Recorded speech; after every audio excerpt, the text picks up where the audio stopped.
Hej alla igen. Nu är vi igen här på seminarium del 2.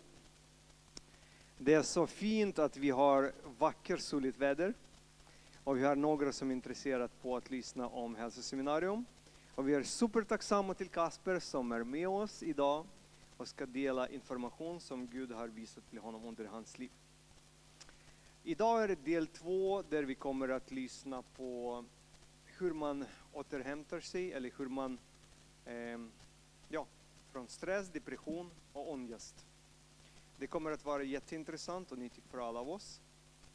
Och jag ser några nya ansikter här och jag tror det skulle vara bra om Kasper berättar lite om sig själv. Och han kommer att berätta vad han ska prata om när vi samlas imorgon igen. Och vi önskar honom alla Guds välsignelse för ikväll. Varsågod.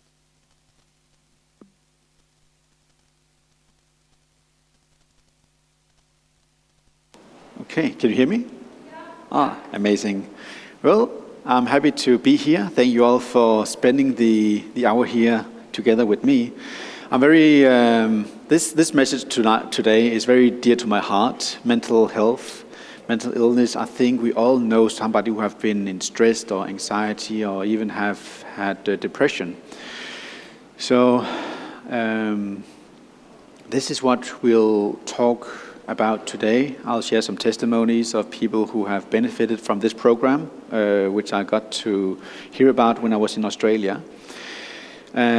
But before going in, I'd like to make a bit of like advertisement for tomorrow. Tomorrow at 10 o'clock, we'll do the last presentation, which is about mental resilience. How can we be stronger mentally? I think we all know somebody, like no matter what life throws at them, they just bounce back. It's like they become stronger and a better version of themselves. So tomorrow we will look at how do they think, how do they live.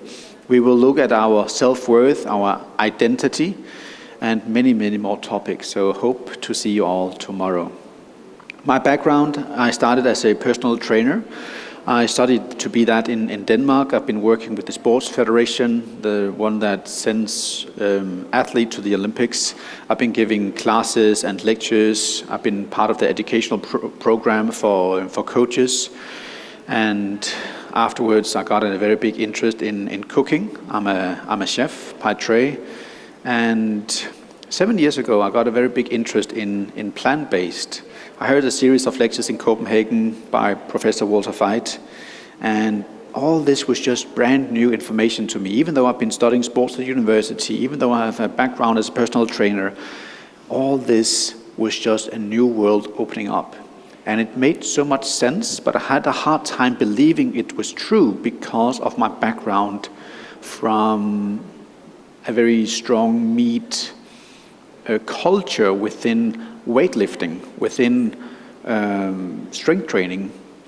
So I decided to quit my job to start working at the first health retreat, and this is where I found that this, what I'm presenting now, what I like to call a whole food plant-based diet and lifestyle, had a tremendous effect. And that's why I decided to continue with it and share some of the journeys with you tonight. On the 10th of May, I'll share my testimony after the church service. So if you're interested, I'd like to invite you all to be there, and I'll share how God led me from working from fine dining restaurants in Denmark to ending up as a head chef in a health retreat in Australia to where I am today. But tonight, or today, much rather, it's all about the frontal lobe. It's all about our mental health. How many of you have either yourself or know somebody who have been dealing with anxiety and or depression? Okay, pretty much all of you. Excuse me. And it's very understandable because it is on the rising. More and more people today are getting anxiety and or depression. It is like the culture that we're living in. everything is so rushed. We have these ideals that we see in the social media, on Instagram, different platforms. We have to look, we have to act, we have to be a certain way. And this is very high standards. Like, how can we be able to attempt all these things, and we have high expectations, and that is just wearing ourselves down. I'll come more into that on tomorrow's topic. I will talk about self-worth, so I really hope to see you here. But I would like to start with a story. A story about my younger brother. You see, my younger brother, he ended up with a severe anxiety and depression. He had been smoking hash for quite a bit, used a lot of money, more than 1,000 euros a month. And when he decided to stop smoking, he ended up with a depression, major depression as it's called, which is very, very common. As soon as you stop, because it is giving you a boost of happiness and of, you get hormones with it as well. And when all that stops, the body's like, oh, I'm craving that. And you don't get this like big dopamine hits as you would smoking. And then he got into depression. So I was very happy and very thankful that I had learned about this program when I was in Australia. The program has been developed by Dr. Neil Nedley, a medical doctor from America. He's the president at Weimar University. And I got to take this program when I was living and working in Australia. So I decided to rent a summer cabin, and I did everything that I could with him for 1 week. We did sauna treatments, like hot and cold therapy, plant-based diet. We did 2 days of juice fasting. And as he was sitting there in the sauna, I could smell all the odorances of smoking hash for a couple of years just coming out of him. And we did cognitive behavioral therapy. I did everything by the book that I had learned throughout this program, this course. And I could see improvements within his life. And I knew this would work because I've seen this program being at work in my time in Australia. After I'd done this course at the Adventist Hospital in Sydney, my instructor asked me if I would be interested in coming and helping as a volunteer for a community service program, because they were looking to get funding to start a clinic, to start a health retreat where they could apply these health principles to help people in need with anxiety and with depression. So the church financed a 10-day course where people could come and get help and healing. I was facilitating one small group, and within that group there was one lady. She had been dealing with anxiety and depression for more than 30 years. She had taken every pill, she had tried every treatment that she could find and come upon. Nothing helped. Nedley and his team has developed a scientific test that you can take that shows the effects of your anxiety, depression, and also the causes of it. And we'll look at some of the principles just in a moment. She got almost the highest score in both anxiety and in depression. What we did a whole food plant-based diet for them, exercise plan. I was privileged, I had morning exercise on this beautiful beach every morning, seeing the sunset, getting the negative ions from the sea every day, and doing a bit of like exercise, just going for a walk, doing a bit of push-ups, doing some different movements, super simple. And then we sat down, had a word from the day, from the Bible, from the book of Proverbs, and then we had our meal. That was the beginning of the day. Then we heard about the topic of the day, and we went into small groups. And this is where some of the healing started to happen, because we were talking about our emotions, what we were going through in life, and everybody got a chance to share their story. They got to express what was going on in their life and what was troubling them. So we somehow by God's grace created this safe environment for them to be in, and they got to express themselves. And this was one of many things that helped them to regain their health back. Now, the lady I was referring to in the beginning, you could tell that she was depressed. She did not look happy. She was walking very slowly, head down, a lot of crying spells. You could see that she was not in a good place of mind. But as the days moved on, something happened within her. She started to laugh, she started to look upwards, and she started even to laugh. She started to make jokes. She was a super funny lady, being in her mid-50s or early 60s. And something remarkable happened. On day number 9, the last full day we were there, we redid the test. And guess what? As the test results came in, on paper, she no longer had depression. After just 9 days of doing these very simple treatments and lifestyle changes, she was able to get her mental health back. Now, to be able to remain in this state of mind, we have to continue working with the program for at least 20 weeks. So this would include like staying on a healthy diet, exercise, doing all these principles, which most of them we will just look into now as we go into this evening's presentation. First, I'd like to talk a little bit about the frontal lobe. The frontal lobe is super, super important. It's 1/3 of our brain, and humans are the creature on earth that have the highest frontal lobe on the planet. The frontal lobe is in charge of our spirituality, our will, our morality, mathematical understanding, even empathy. Also creative problem solving and our emotional intelligence. Just by reading up from the slide, how many find the frontal lobe to be a very, very important part of our brain? Yeah? Is this a part of your brain where you find compromising to be a good idea?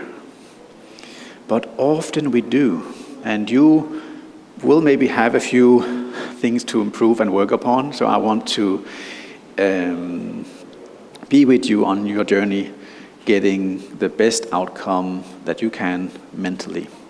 So let's dig in. Maybe if there's something in the program where you're like, okay, that's something I really need to improve upon, I have no idea how to do it, have a chat with me afterwards. I'm very happy to give you a bit more like ideas, suggestions, how, because changing habits can be rather difficult.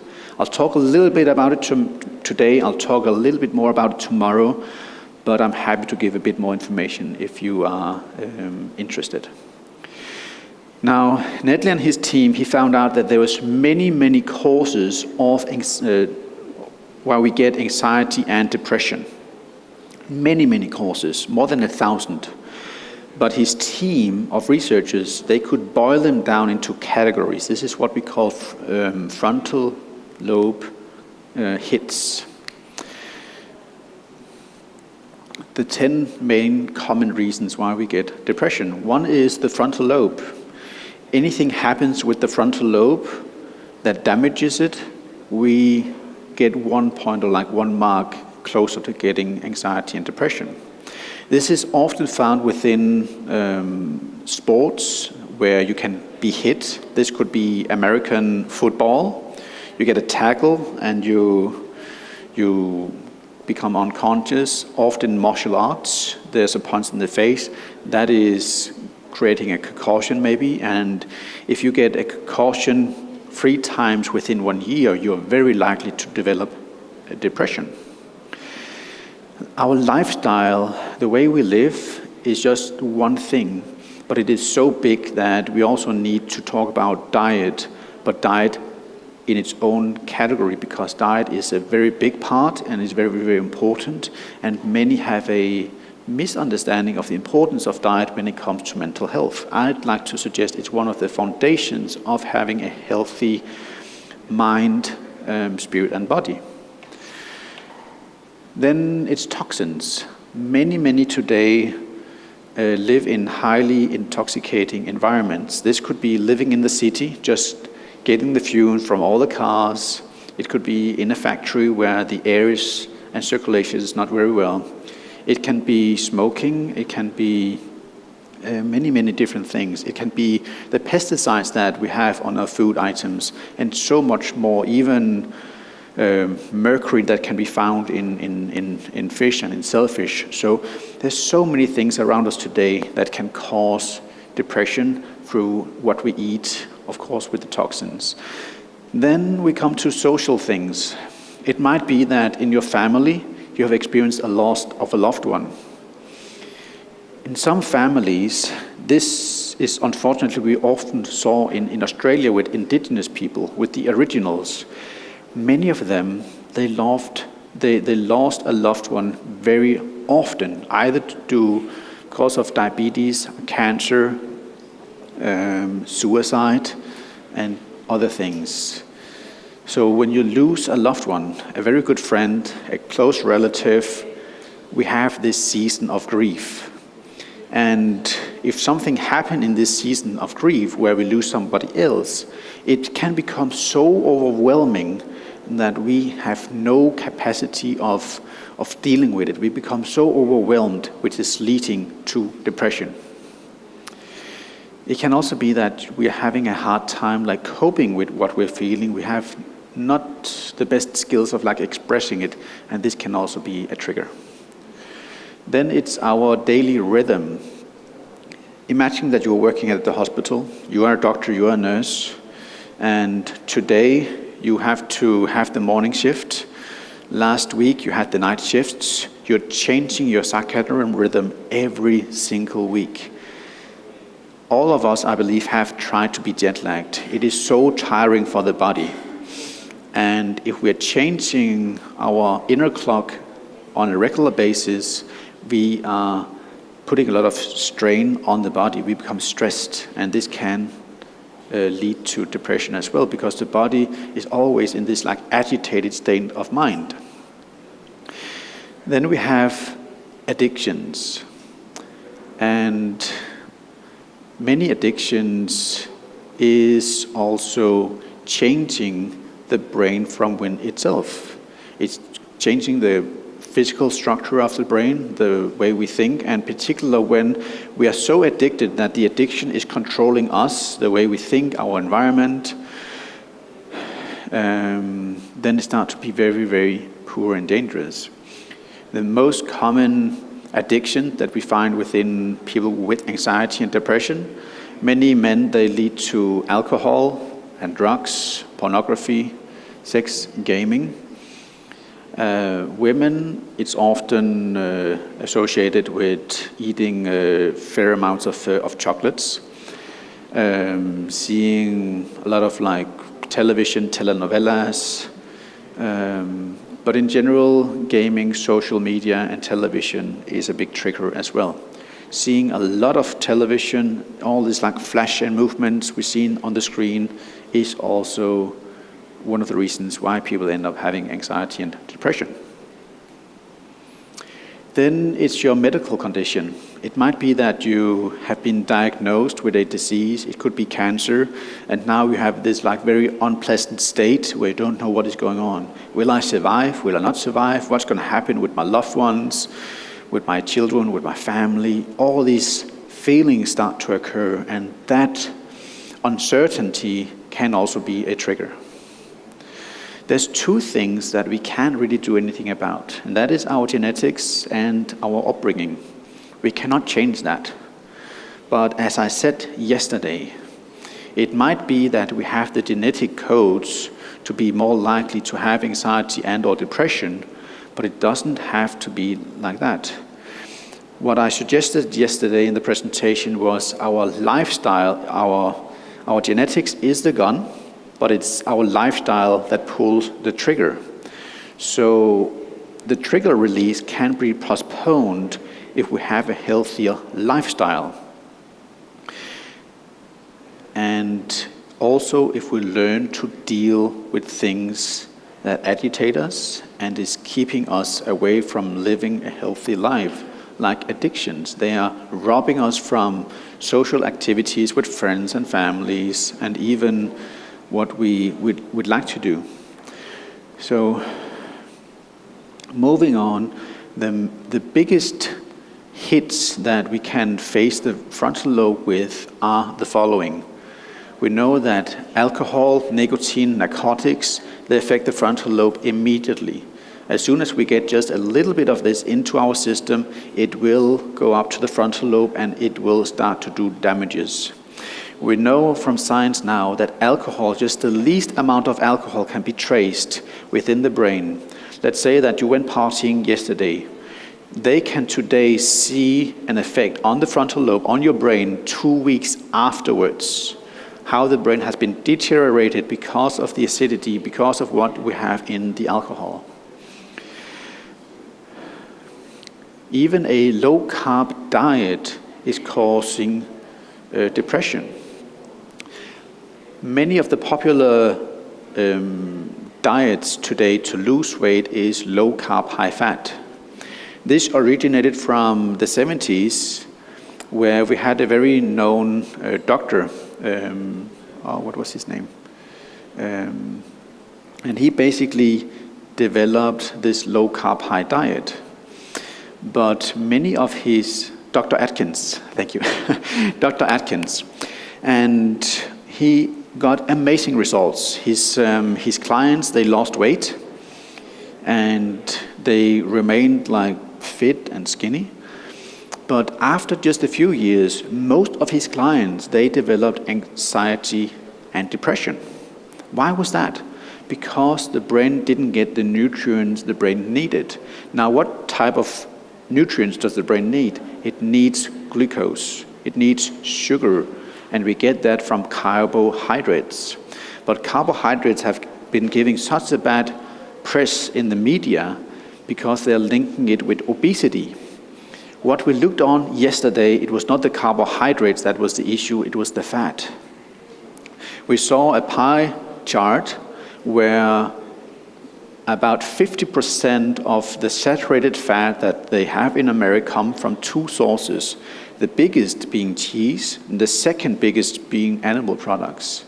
So if we were to cut these things out from our diet in America, about 50% of the fat content from saturated fat, they would not be there anymore, helping them to have a healthier and better diet. Carbohydrates are amazing. This is our fuel. It helps our body to have the energy. It might be that you find yourself to have a low energy. It might be that you find yourself not to have a strong mental capacity. This could be because of a low-carb diet. Another thing that is interfering with our frontal lobe immediately is television and gaming. The brain is not very happy or designed to look at a screen that is moving with color and movement very, very rapidly. If you see a documentary, they have the same footage for about 4 seconds at a time, and then they choose the screen. This is like what the brain is happy with. But we become a bit stressed, and we can even change the patterns of the brain waves watching television. I'll comment a little bit more on that in the end of this presentation. Any type of addiction, of course, causes a frontal hit.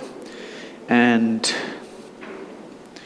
if we would have this to be our happiness of well-being, and this would be over time, we would have a baseline.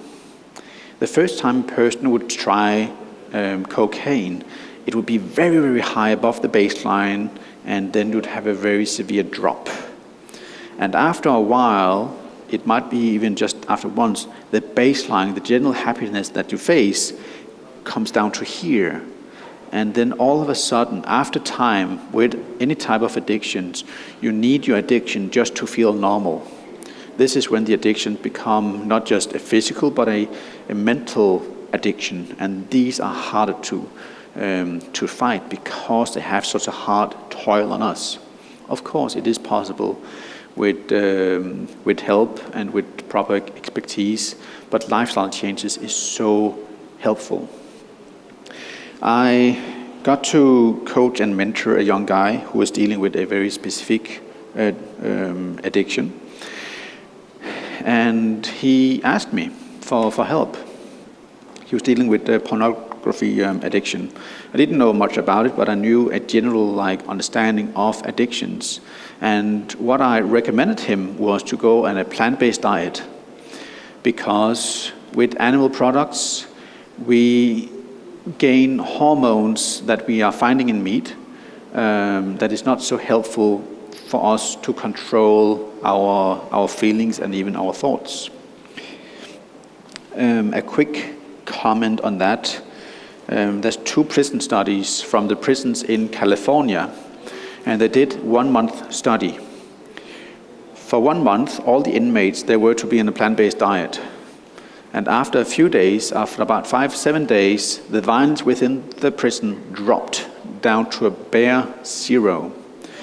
After 3 weeks, as the inmates got the normal diet back, so increased the violence within the prison. Another study, also in a prison in California, they asked and gave the inmates the option of trying a whole food plant-based diet.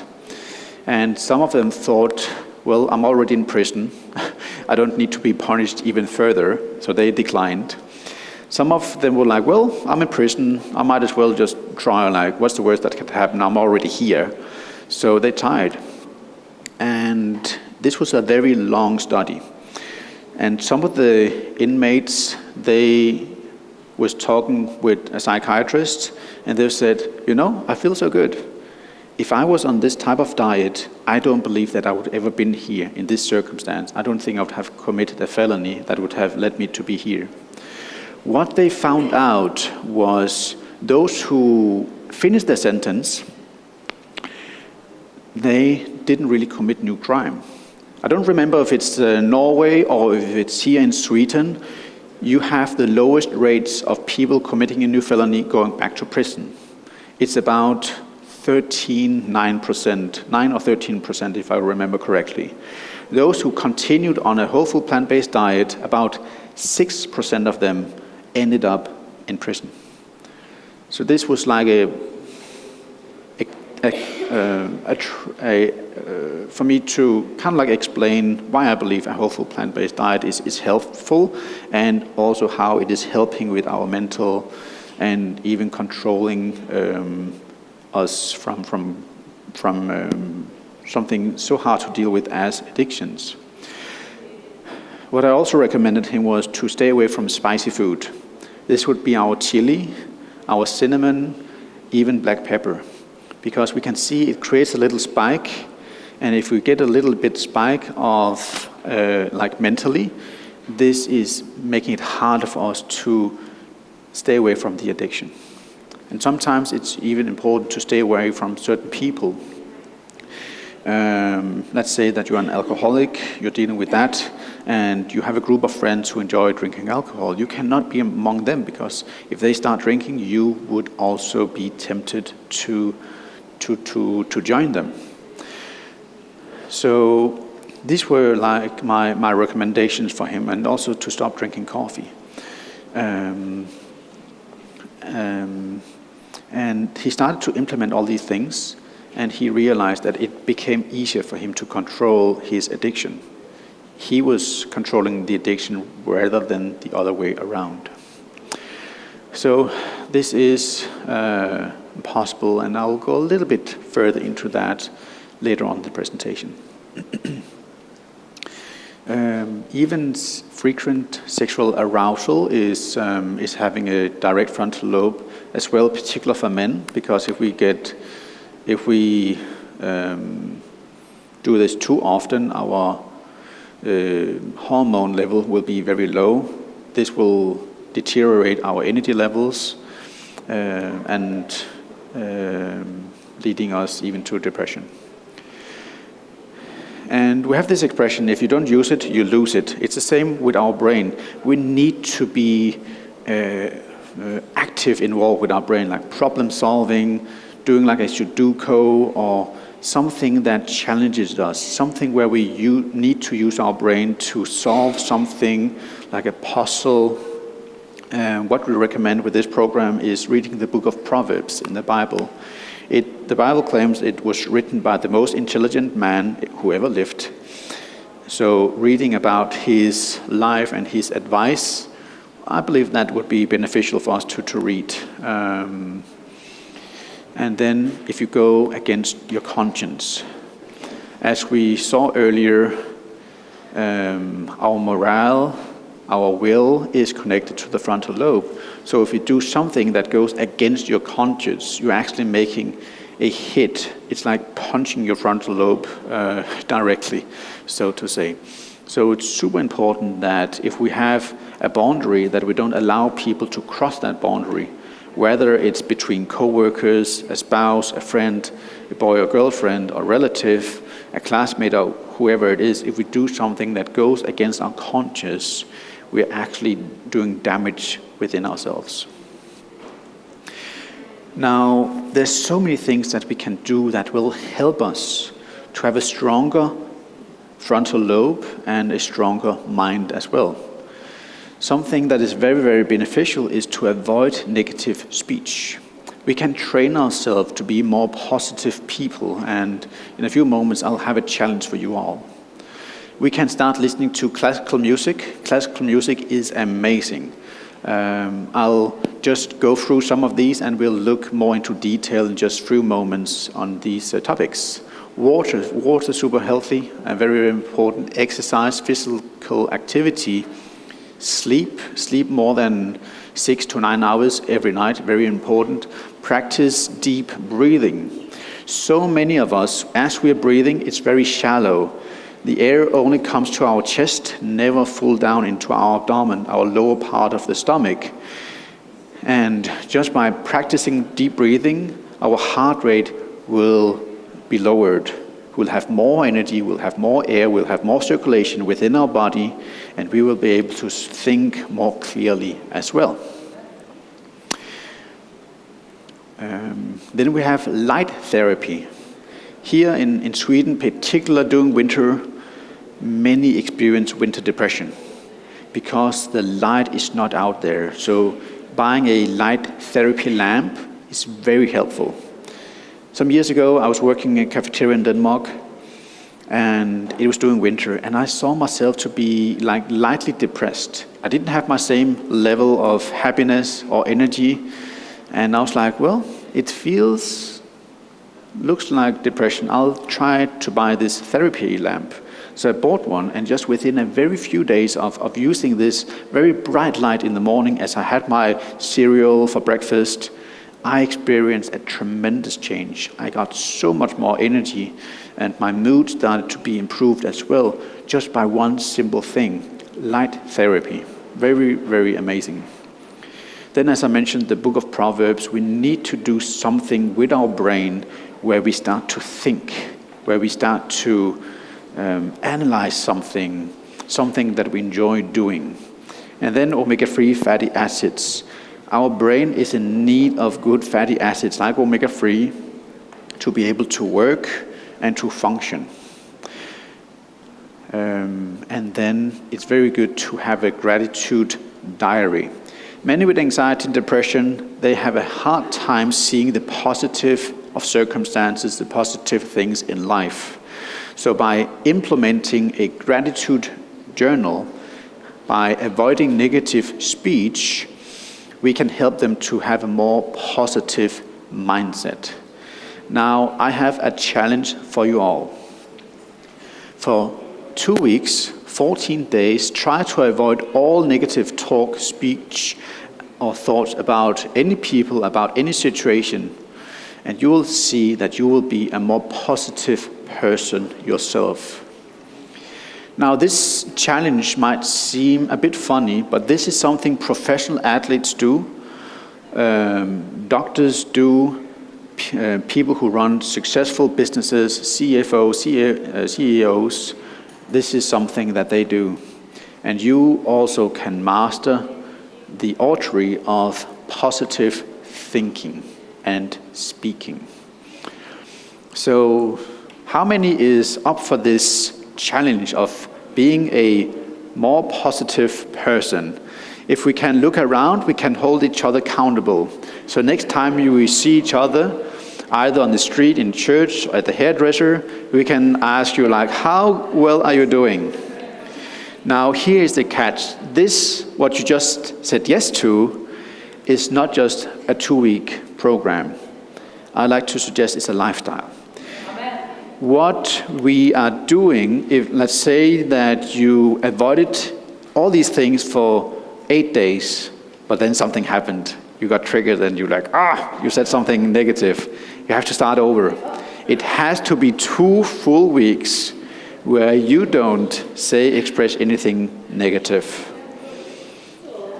Amazing.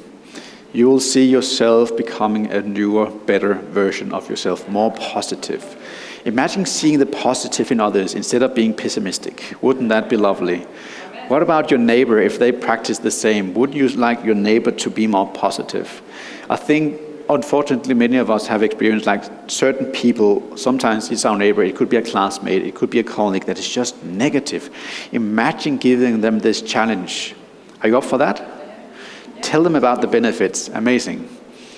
Another benefit, I love classical music.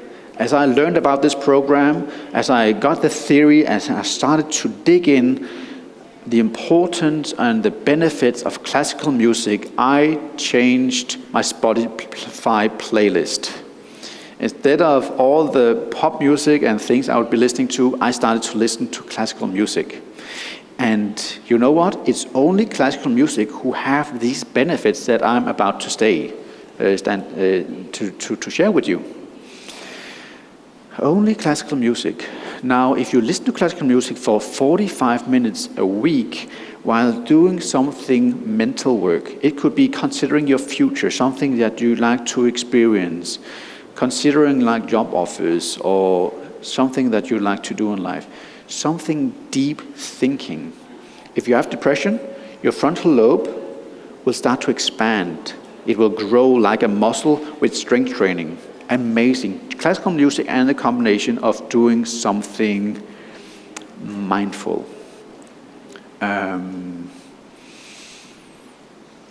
Because what we see with people who have depression and or anxiety, the frontal lobe starts to shrink. But with classical music, it can start to regrow. We actually don't know what happens first. It's kind of like what we say, like what people say, what came first, the chicken or the egg? We don't know what happens with the brain first that is leading to anxiety, depression. If it's the frontal lobe that has shrunk and then we get depression, or if it's the other way around, if it's depression and then the frontal lobe starts to shrink. We don't know what comes first. But nevertheless, it can regrow, which is amazing, and why we are here to learn about how we can reverse the damages. Benefits of classical music are the following. It increases interest in reading. Imagine enjoying reading more, with greater interest. It promotes thinking power. It helps the frontal lobe to sort information. It increases productivity. It increases creativity. It reduces irritation. And I'd like to say, unless you really don't like classical music, then it will just annoy you. And it increases self-control. When I was doing this presentation, I was listening to classical music because I wanted everything that could help me to sort it out, to get the best information, and to be better prepared. A study that was done in supermarkets showed the effects on music and customer behavior. They played some march music, and people went into the shop and they went straight out, in and out. Then they played classical music and they found that they didn't buy so many snacks. It was more people more like self-control and self-aware. Then they started to play pop music, what we hear in the radio. And people like jammed and they stayed in for a little bit longer. and they also start to buy more snacks, more convenient, more comfort food. They stayed for longer, and because they stayed longer, they were more tempted to buy what was not on the shopping list. This is why you hear Justin Bieber and different pop music in the stores, because they like your money. It's good business. So, classical music have all these benefits. And as far as research goes, it's only classical music who have these benefits. Even if you don't like classical music, you will still have these benefits. I'll allow you to take a photo so I can move on to the next slide. Yeah. And also give the translators a bit of time to catch up. Raise your hand if you're translating, and I need to slow down a little bit. If I become a bit enthusiastic, I might speak a little bit too quickly. So bear with me. Dietary significance. Like in many other lines, the diet, the nutrition aspect is often seen by people as not being important. As a personal trainer, many think that it's not so much about what you eat, more about how much you eat. And when it comes to athletic performance, what you eat, how you eat, when you eat is super, super important, because it is helping the body to recover quicker. And the type of fuel helps you to be better at your sport, because you can recover quicker and you have more energy stored up in your muscles and in your body to execute and to play well. Another thing is our mental health. What we eat have a significant link to what we eat and what we don't eat. You'll see amazing benefits after just 1 week to 10 days by switching to a healthier lifestyle.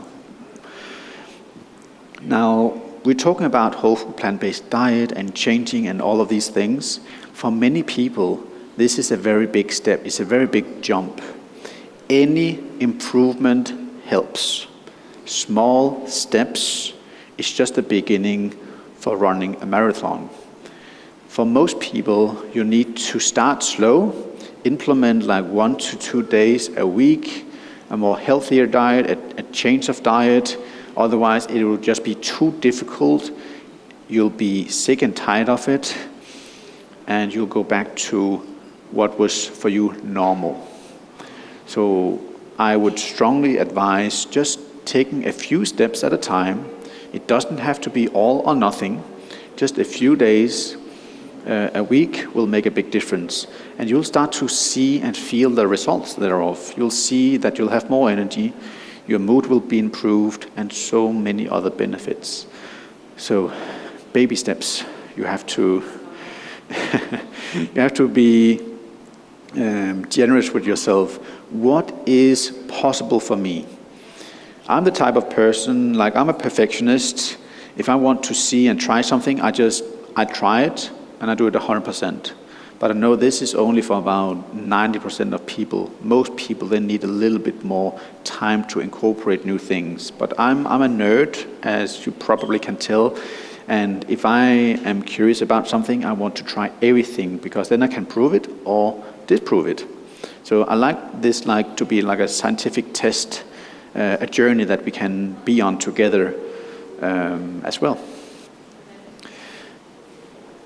And it will gradually improve. It will peak after about 3 to 6 months. In some cases, even after 1 year, if you have had a very unhealthy lifestyle. Sometimes to get all the benefits, it can even take 1 year. When it comes to water, this is like the beginning of what is important in a diet. Many people today are neglecting what I like to think is basics, drinking adequate water. If we don't drink enough water, we'll have poor memory, long-term and short-term. We'll have a hard time focusing on any type of task. And when it comes to athletic performance, being dehydrated just 1% can deteriorate your performance by 10%. 4% dehydration can cause up to 50% decrease in athletic performance. What you need is 30 milliliters of water per kilo that you weigh. So if I'm a guy on 80 kilos, I need 2.3 liters of water every day. If I exercise, I need more. If it's a warm day, I need even more. But a rule of thumb, 30 milliliters of water per kilo that we weigh. Many have headaches, almost like chronic headaches. Often it's because that we are dehydrated. If you feel yourself to be thirsty, you have been dehydrated already for half an hour. It takes the receptors that is in charge of our hydration that sends the signals that, oh, I'm thirsty. There's a delay of 30 minutes. So it's good to have like a bottle with you, just drink a little bit at a time, and that will help with the hydration. See yourself as a plant. What happens if you come from holiday, you have not watered your plant for a week, 2 weeks, you give it all the water at one sip, it will start to spill out. The same with us. But if you give the very dry plant just a little bit of water, wait a little bit of time, do it again, do it again, do it again, you'll see that it can absorb more water than if you just pull it on at once. The same with us. If we just drink a little at a time, we don't have to run to the loo very frequently. Now there's a component here, the name is serotonin. And serotonin is what pharmaceutical companies are fighting over. This is big business. This is $1 billion business. Types of medication that helps people with anxiety and depression are packed with this compound that we can produce ourselves. Serotonin often associated with feelings of well-being and happiness. A generally decreased level of serotonin in the brain is associated with depression, but serotonin also plays a role in regulating appetite, sleep, memory, and much more. So we can start to see like the importance of this very, very small compound. Most of the serotonin in the body is located in the nerve cells that contribute the movement of our gastrointestinal system. Serotonin is therefore of great importance for our gut health as well. Serotonin is an important neurotransmitter in the brain that can only be produced if tryptophan is present. And tryptophan is the building block for serotonin. The food items that is the highest in tryptophan are the following in its significant order, starting with tofu being the highest, then flax seeds, roasted pumpkin seeds. The tryptophan in pumpkin seeds are more easy accessible if the pumpkin seeds has been roasted first. In gluten flour, like normal flour with gluten, with sesame seeds in spirulina, this is a type of seaweed. We found it in almonds, in walnuts, in chia seeds, even sunflower seeds and oats as well. So these food items are the strongest, something that we need to eat on a regular daily basis. Why I recommend, especially for people who is dealing with mental illness, is going on a plant-based diet, because meat is blocking for the uptake of tryptophan. It makes it more difficult for us to produce the serotonin if we are having meat. And as I shared yesterday, meat contributes also to the production of our stress hormone called cortisol. By going on a plant-based diet, you can reduce your cortisol levels up to 23% only by switching to a plant-based diet instead of a meat diet. Another thing that is important is a high-calorie diet, because it helps to produce the serotonin as well. Also, what is required is B, D, and omega-3 fatty acids to be able to produce serotonin. So now we got our amazing food. We have the building blocks to produce serotonin.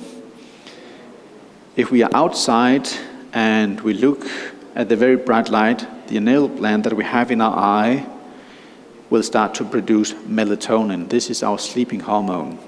So you will see on this type of diet and lifestyle, not only will your mood improve, your sleep will improve as well. You have an easier time falling asleep on a plant-based diet. Implementing these things as well. One of the main triggers to anxiety and depression is stress. We live in a very stressful environment. Today everything is busy, and it can be hard keeping up just with friends and family because we found ourselves to be just running around just to make it through our list of the day. The stress is changing the body very, very negatively. This can be leading to dementia, OCD, anorexia, overeating, depression, panic, attacks, anxiety, impaired memory, and even atrophy of the brain. This means like it starts to be smaller. Super, super unhealthy. The general causes of stress is death, mainly like very close family, grief. It affects us so much we don't know how to respond or how to deal with the circumstances. Debt as well. Super stressful not being able to pay your rent.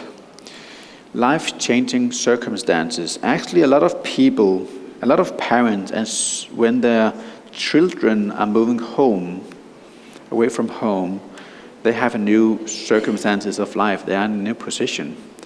They were taking care of the children and now they're gone. Some parents start to have symptoms of depression just because of the children leaving home. Caffeine, as we talked about yesterday, increases the cortisol level a lot. And alcohol, and of course also nicotine. Many are faced with loneliness as they are depressed. Many who have a addiction have the addiction mainly because that they are lonely. Loneliness is on the rising, just like mental health issues are on the rising. And people have a tendency to just isolate themselves, making circumstances even worse. And there's two quotes that I like. One is, if you are lonely, when you are alone, you are in very bad company. So it would be good for you to be around people that can cheer you up. Another statement is, when so many seem to be lonely, it seems selfish to be lonely alone. But how can we deal with this feeling of just not being, wanting to be among people? How can we get ourselves out of this circumstance? The best way is actually to do something meaningful for others. Working as a volunteer, helping somebody with what they're facing, what they're struggling with, something unexpected for other people where you can be a blessing for them. Studies show that if you're doing this type of work, it not only helps them, but it makes you feel important in the eyes of others. And this helps people with anxiety, with depression, to feel valuable, and they feel important in somebody else's eye. And that can make a difference. I heard a story recently about a medical doctor.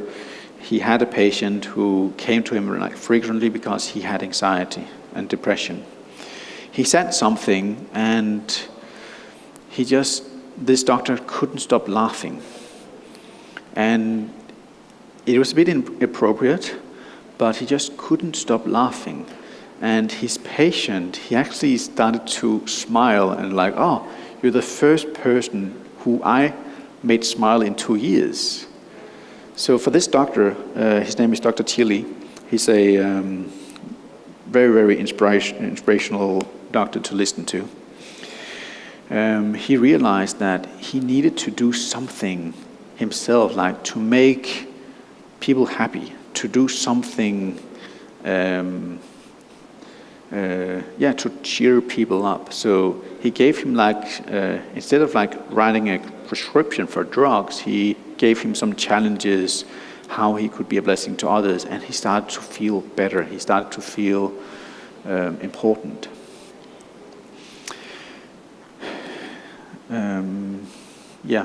Loneliness, depression, addictions. Unfortunately, they link. I have here a brain scan where we can see the blood flow in various people. So the first one here is a smoker. We can see here a very active brain, a lot of blood. This is everything that is lightening up. This is the blood flow. We can see that there's a lack of blood flow in the brain of a smoker. This is an alcoholic. We can see these parts of the brain, the normal. We can see there's less blood activity with an alcoholic. We can see the same with obesity and with cocaine as well. And I've listed up here what is very common among addictions in this day and age.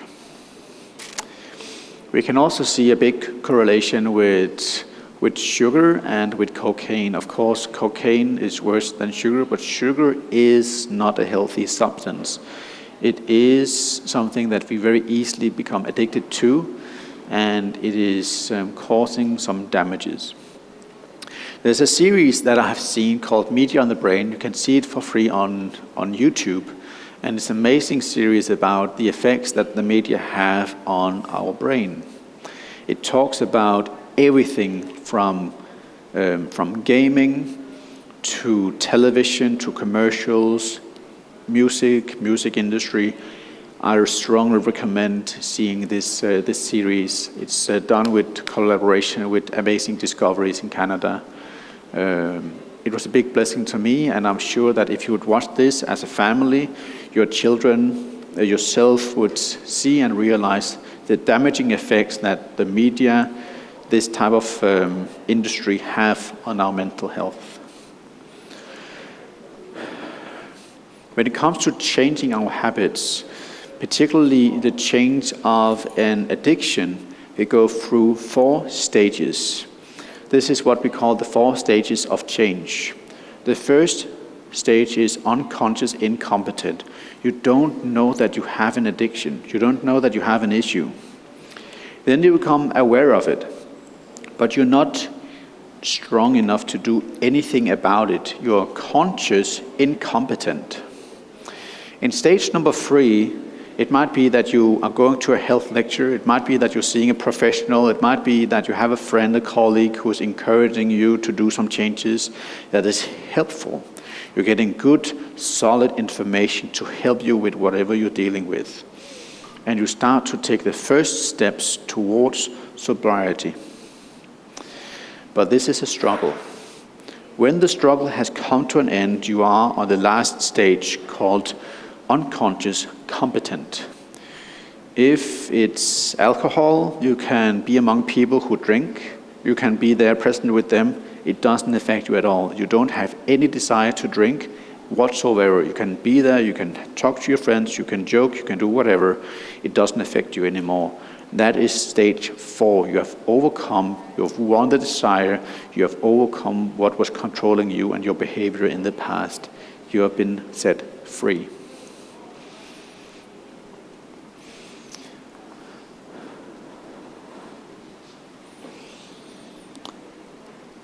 Many programs today trying to help people with anxiety and depression, they recommend Eastern meditation. They recommend mindfulness as what it is called. But I would suggest something else. What we can see with Eastern meditation, with mindfulness, where we try to emptying the mind, is actually so damaging and is actually doing exactly what they're promising. It is emptying the mind. Brain scans show and prove that people who does meditation, who does do this like type of mindfulness that many programs agitate, actually worsening their conditions. Brain scans show and prove that the frontal lobe of people doing mindfulness and depression, it shrink. It creates atrophy. It becomes smaller. And as I started the presentation with, we don't know what is causing anxiety, depression, for the brain to shrink. What came first, the chicken or the egg? This is harmful for the brain. It's not helping it. What is happening with Eastern meditation is actually changing the brain waves that we have. Let me see.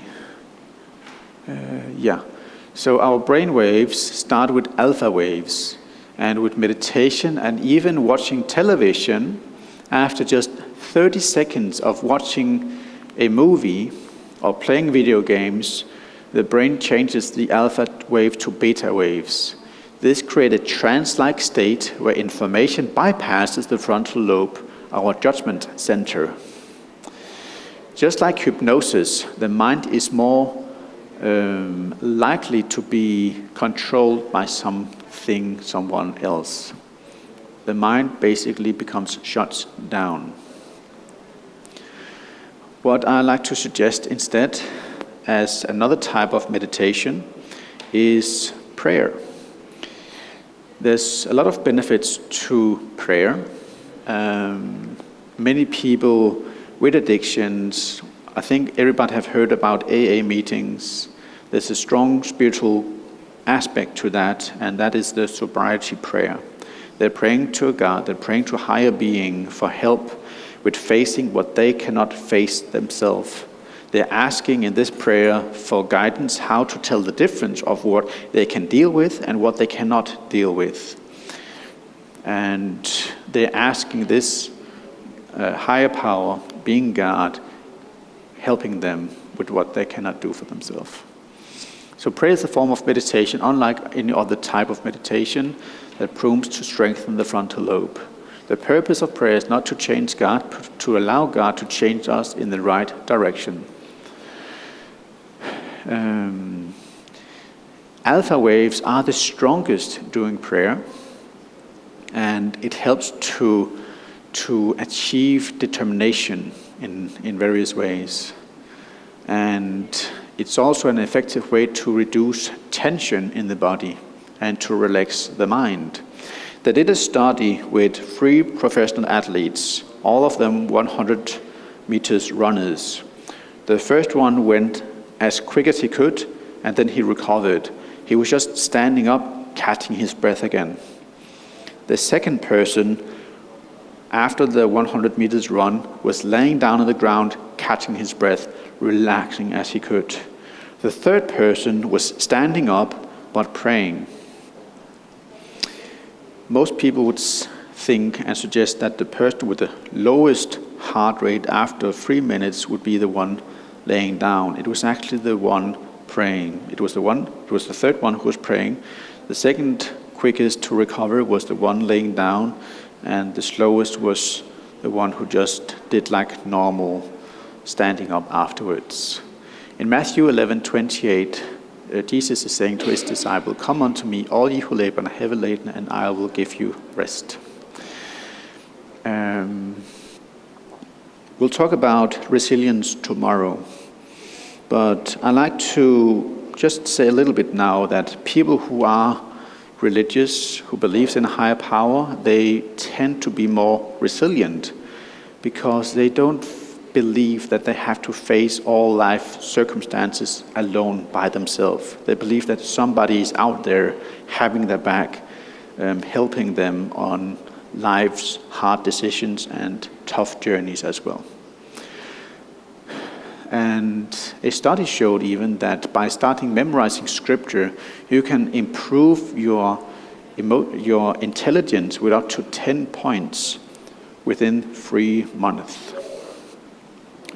Quite interesting. The last I would like to share with you is that your current situation is not your final destination. If you rearrange the letters in depression, we can get the following: I pressed on. And this is one small step towards better mental health, something that we can all improve and benefit from.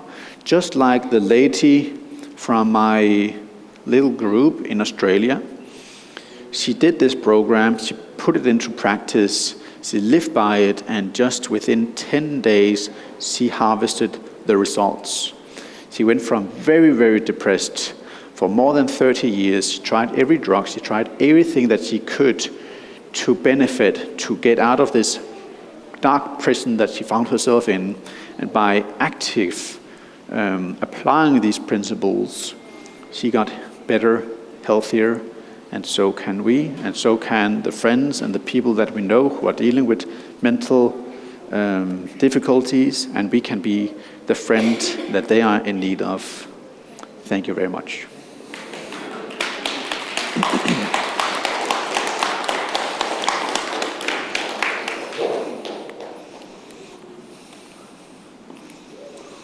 Thank you very much, Kasper, for this beautiful lecture. It was exactly 1 hour, so he's keeping the track of time perfectly. Exactly like last evening. And I forgot to ask you this yesterday, that's why I will ask you now. Did you learn something new today? I did learn. Did you learn maybe something new yesterday who were here? I know 1 hand, 2, 3, 4. Okay, this was also benefit. Oh. Me too. Yeah. And I think it would be good to hear 2 or 1 advertisement, and then we will finish with the prayer. And we will be free to go on. So first, advertisement is about Kasper will preach here in our church 10 of May. 10 of May. In 2 weeks. So he will have a time to preach, and then after his preach, we will probably have lunch, and then he will share his testimony. And his testimony is very interesting. He told me a couple of words, and I said, we all have to listen to this. So please use this opportunity to be here 10 of May, and it will be a blessing to all of us. And tomorrow, 10 o'clock, see you again in the upper room. The last lecture, if you have more questions, write them down, and you can ask him afterwards. Let's have a word of prayer, so you can pray with us. Yeah, thank you. Father in heaven, we thank you that you are a God of love, of compassion, and of empathy. You love us so much that you don't want to keep us in darkness. Jesus came to this dreadful world because you could not stand the thought of us not being there with you in eternity. So you gave us a way of escape. You gave us Christ who died so that we may live. He lived a life that we should, but we could not because we were so departed from you. And so Christ became our anchor, our light, our friend, and our connection with heaven again. Thank you, Lord, for your sacrifice that you are willing to do in our behalf. Father, many here is in darkness. Many maybe have even or is even facing with anxiety, depression, loneliness, stress, something that is keeping them down. Some have mental issues, some feel that you have departed from them. It might be that some even don't know if you are real, if you even exist. It might be that there's somebody listening in this room or by the audio that doesn't believe in you. I pray, Lord, for this person, that you'll be with them very close and that you'll make yourself known and available for this person to receive health, healing, and comfort as they are in need of. And for us who are dealing with things in our life, we pray that you'll show your mercy, just like we've read about the acts of Jesus through his life and ministry, how he was healing the lepers, how he was helping people with their loneliness, and how they were outside of the camp. He touched them and he healed them. And Father, you decide to do the same for us. So Father, as we have heard about these principles of health, how we can apply it in our life, we pray that you will multiply our efforts, our little loaves of fish and loaves that we are trying to do. We are trying to do our best so that we can live a healthier and better life. But our strength falls short. But your love and mercy stands. So we pray that you will multiply the efforts that we are doing our best, and by leading and counting on you to do what we cannot do for ourselves. Because we put our trust in you as our Lord and Savior. In Jesus' name we ask, amen.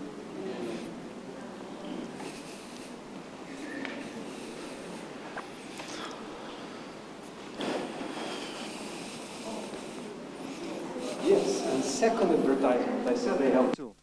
Second advertisement is very sweet, because we still have a dessert, the fruit salad. If you want to have it, you can go downstairs and you can eat it. It's very tasty, and we still have it. So everyone who wants to have more are welcome to go downstairs.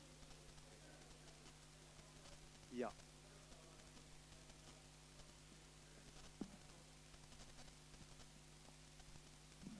Okay. First of all, I'd like to thank Kasper for coming here and taking the time out of your busy week and talking to us. It was very insightful. The question I have is, I suspect there's a lot of people here who have questions. They would like to meet with Kasper. And so the question would be, what is the best approach? Is it a Q&A session? Is it to meet him, stand in line here? Or, I don't know what the answer is. I just suspect that people have questions. Oh, tomorrow.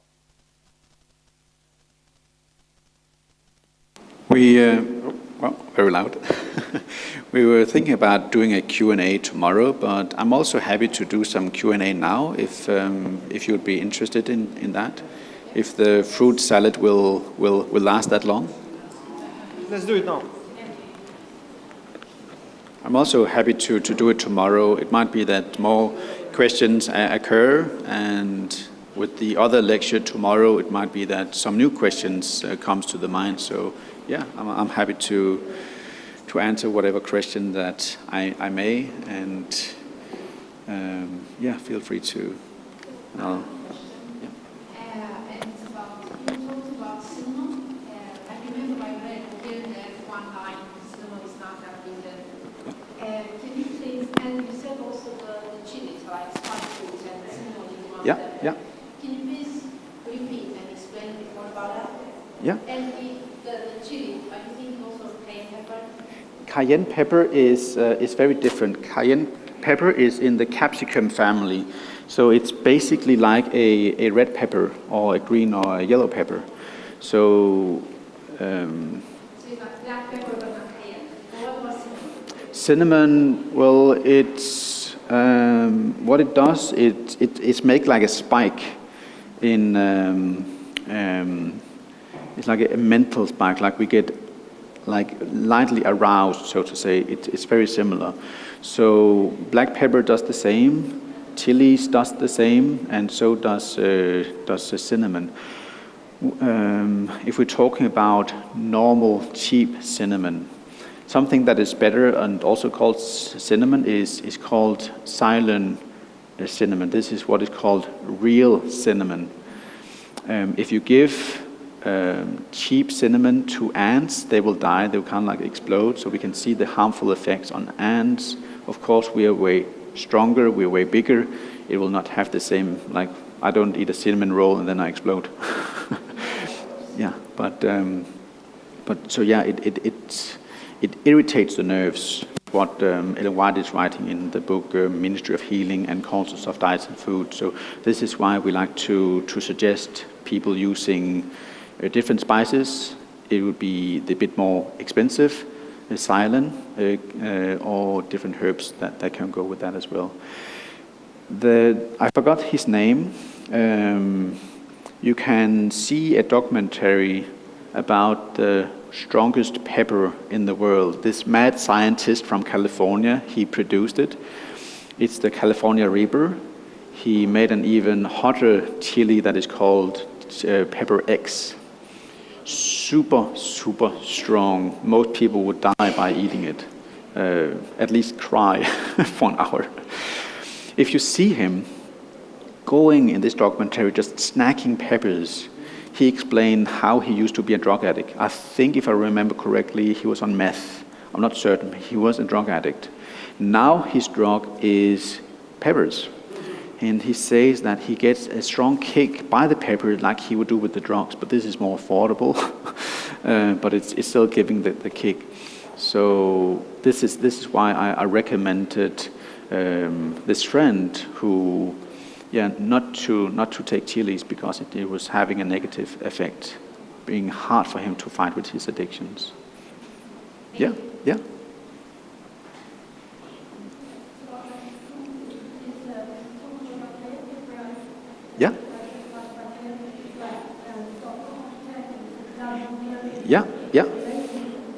Yeah, cayenne pepper is amazing herb.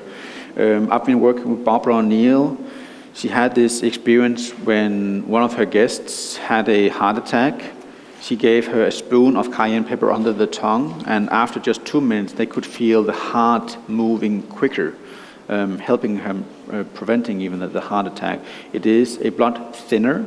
If you have a headache, you can take a shot of cayenne pepper in a glass of water, and within 15 minutes, it's likely that your headache will disappear. So it's a beautiful blood thinner as well.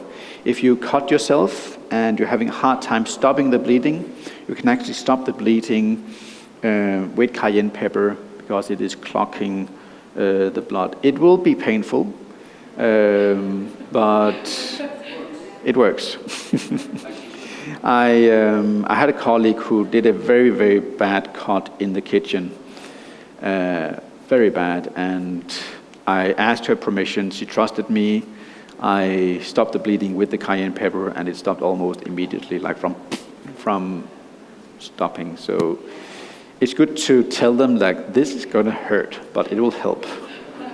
Ask permission first. Yeah. You mentioned omega-3. Yeah. How do I get that on the plant-based diet? If you get, the best way I find is grinded flax seeds, limfrø på svensk. You need about 1 to 2 tablespoons a day. So I buy a coffee meal. I don't use it for grinding coffee. I use it for grinding my nuts, my seeds, my limfrø or my flax seeds. So I have that for my breakfast. And that's enough omega-3 fatty acids for me to go. But it's good to add some other seeds to it as well, like sunflower seeds, almonds, so that we get a lot of like different omega fatty acids. So we have omega-3, 6 and 9 that are beneficial. But just flax seeds are amazing. But you have to grind them and grind them good, because otherwise we're just getting the fiber and we're not getting the nutrients, the fatty acids from the flax seeds. Yeah.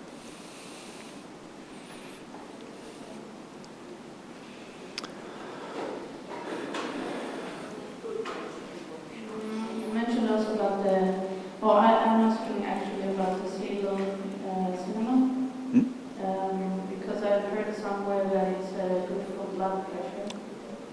Is that true, or? I don't know so much. I don't remember anything about blood pressure, but there's some evidence that show that if you are diabetic, it helps to stabilize your blood sugar levels. Yeah. One question for me as well. Everything I read and study says that probably the worst maybe sugar. Yeah. If you agree or not. Could you tell me, in addition to sugar, could you make the list with number 2 and number 3? Because sometimes we get bombarded with what to do, we get bombarded with not to do, and we have to find a balance between the both. And sugar is the worst thing we can do. Yeah. But maybe there are others. Yeah. Well, the worst would be trans fats. This would be transferred fats. Cholesterol that has been oxidized. We can see from there was a study done on poor mice They got pure cholesterol that had been oxidized outside in this mad scientist's lab for a couple of years, and they got a heart attack very, very quickly because it was oxidized. There's nothing wrong really with cholesterol, but as soon as it gets oxidized, then it starts to show its negative effects. That'll be eggs. Eggs are quite high in cholesterol. Any type of animal products are high in cholesterol. You don't find cholesterol in animal products, but I would say trans fats and sugar as being some of the worst food that we can contain. Now, the reason why sugars are not good and healthy is because we have put them out from its original state. There's nothing wrong with fruit. Many think that they should eat less fruit because they contain sugar, but fruits are so packed with vitamins, minerals, fiber. All these things are amazing, something that our body craves and are in need of.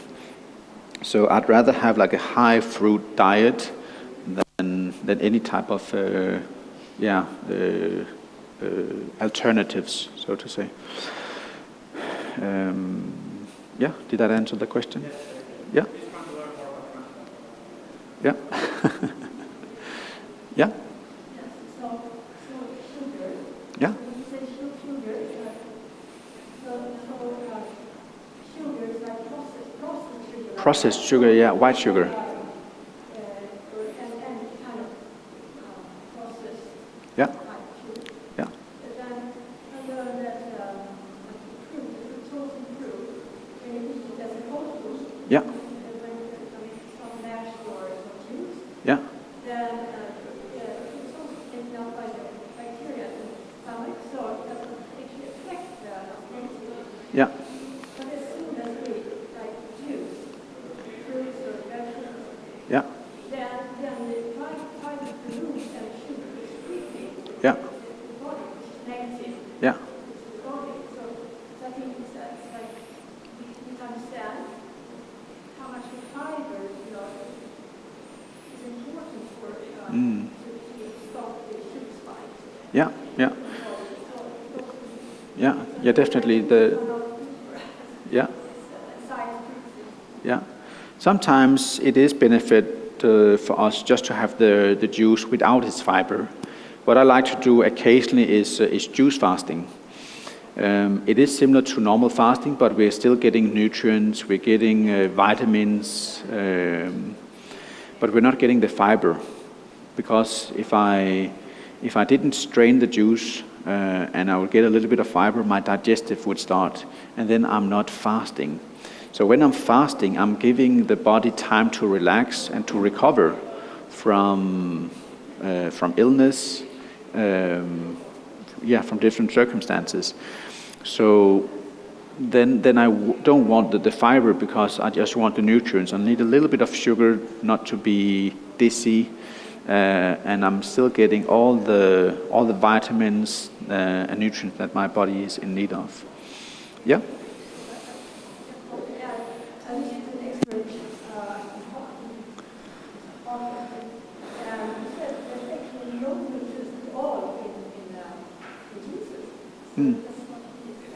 Okay.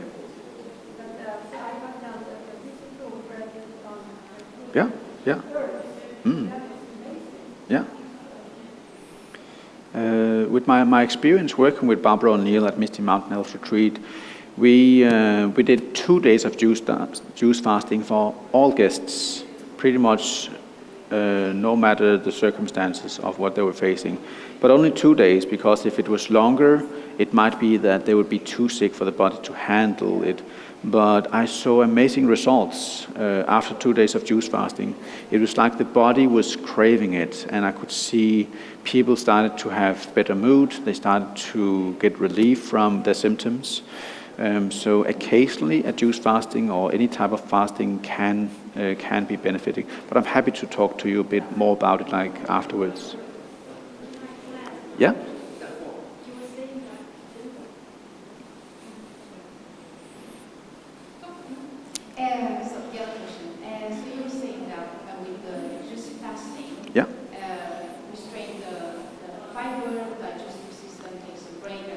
Yeah. I agree. What about water fasting? Yeah. And feeling of a bit of dizziness and you have a bit of honey.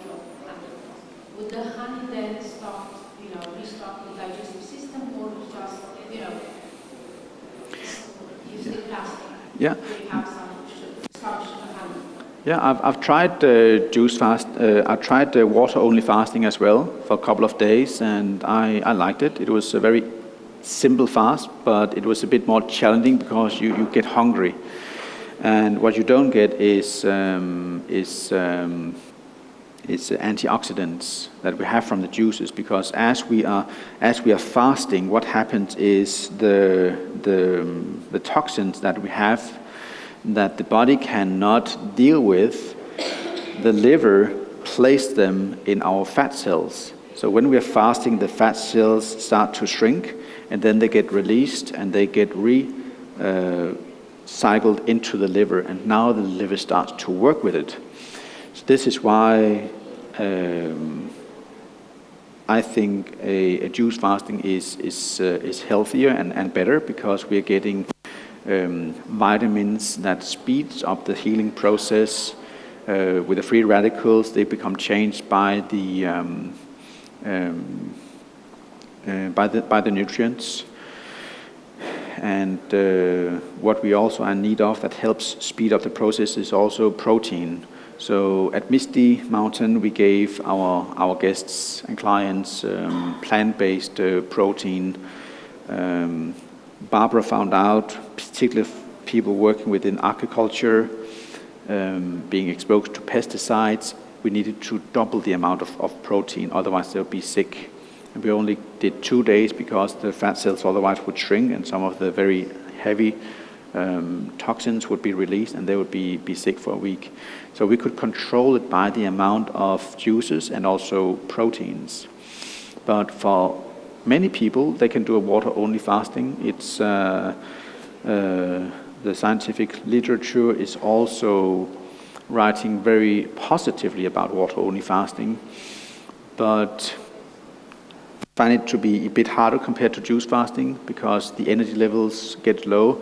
You can help that with a bit of honey. It shouldn't start the digestive system. But I still believe that juices and a bit of protein is more helpful in regard of fasting, and then you can do it for a longer time. Yeah?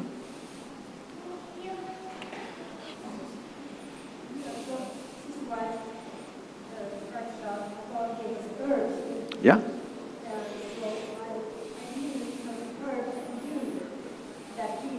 Yeah? Yeah?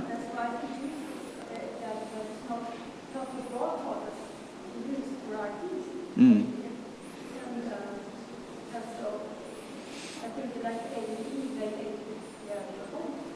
Mm. Yeah. Mm. Yeah. Mm. Yeah. The Bible writes in Psalm, I think it's Psalm 114, verse 11, God created herbs for the service of man. I have a friend, a missionary. He was a Bible worker. He was up in Australia climbing a tree, 40 meters tree. He is very, very good climber. He's a wood chopper by profession, working with a chainsaw. And he was out just in nature, just enjoying this beautiful sunny Australian day. And he and a group of friends climbed up in this massive, beautiful tree, taking some photos. And on the way down, he did a foolish mistake that led him to fall down more than 12 meters. He should have died, but he got some fractures, some ribs, and by God's grace, he perfectly landed in a bed of leaves. As he landed, there was 2 pieces of wood next to each other, and he landed perfectly in the midst of them. With the two big logs of wood, there was these leaves that was kind of like lying between the 2 logs, like a beautiful bed, and that was where he landed. The medical team flew in by helicopter. They gave him like this collar on the neck just to stabilize it, and as he is there lying in the hospital bed, not knowing if he's able to walk ever again, he is crying and he's praising Jesus for saving his life. It's very, very strong testimony. And what his friends did was they gave him specific herbs called chlorella, and this helps up the speedy recovery of bones. He had very broken bones, completely fractured, and it took just a few weeks before they were completely healed. So I do believe that God did create herbs for the service of man, and as we are using them with natural treatments, we can help fighting disease in so many different ways.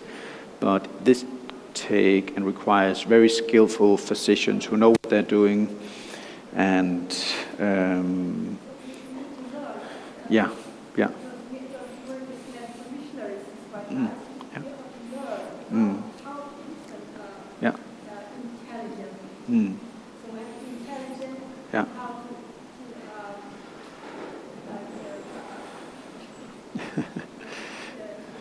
Yeah. Yeah.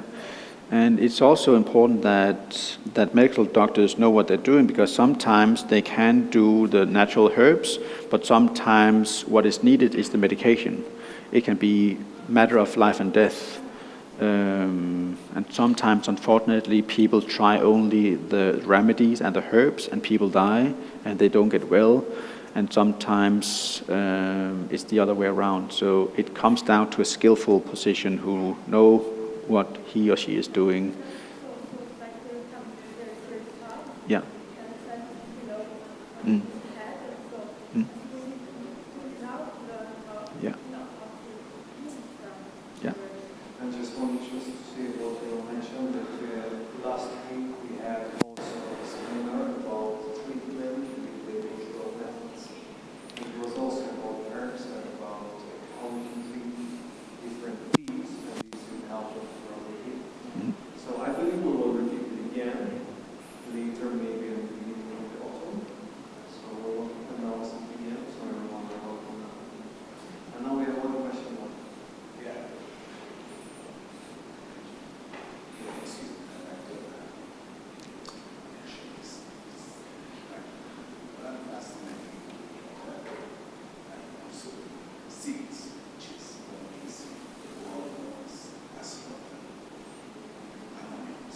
Mm.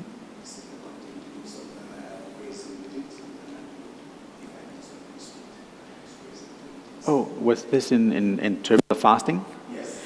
The issue by having seeds is you start your digestive system, meaning that your stomach, your body will not be at rest. So it's better to do water or juices or soy milk, for example, because then you're still getting some liquids within your body with some nutrients that would prohibit being nauseous and by being fatigued or being tired. So the seeds are not really benefiting. We can have a period of time where we don't necessarily need omega-3 fatty acids. Our body can use and can store without it. The purpose of fasting is a lack of nutrients, or like to give the body some rest, because it speeds up the recovery time. What indigenous people did back in the day, if they were being bitten by a snake, they would just sit down where they were bitten and not move for at least 2 days or a week. And then they would survive even a very venomous attack by a spider or a snake. Animals do the same. If animals are sick, they stop eating, because the self-healing procedures that God has created and put in our system start to be working effectively when we have an absence of food. For example, Yeah. like this, if I fasted 3 days, Yeah. I don't need to eat, I drink water all the time. Yeah. But if I fasted only 7 days,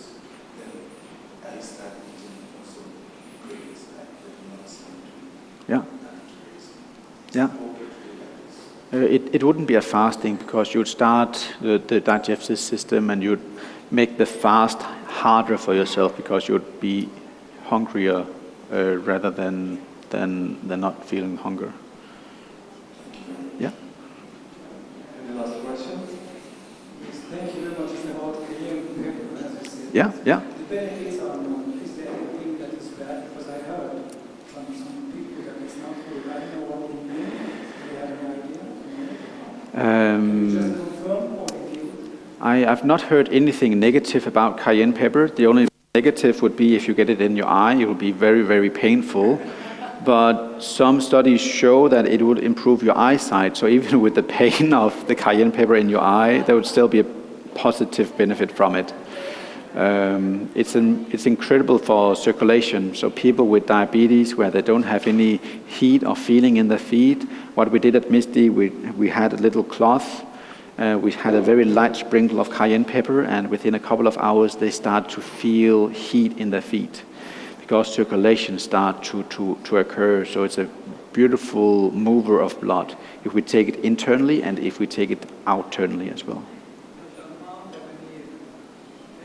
As much as you can handle. And some can handle a bit more, but a small amount will have a positive effect. There's a book called Back to Eden. They dedicate half a page of every herb to in this book. They have about 8-10 pages dedicated just to cayenne pepper, because it's a very, very helpful herb with many health benefits. So I don't know any side effects of cayenne pepper. Yeah. Thank you so much again, Kasper, for your time. We are very appreciating this one. And we will have tomorrow the last session. So now everyone are welcome to go to eat some fruit salad. He's waiting on you. So let's have some sugar in blood.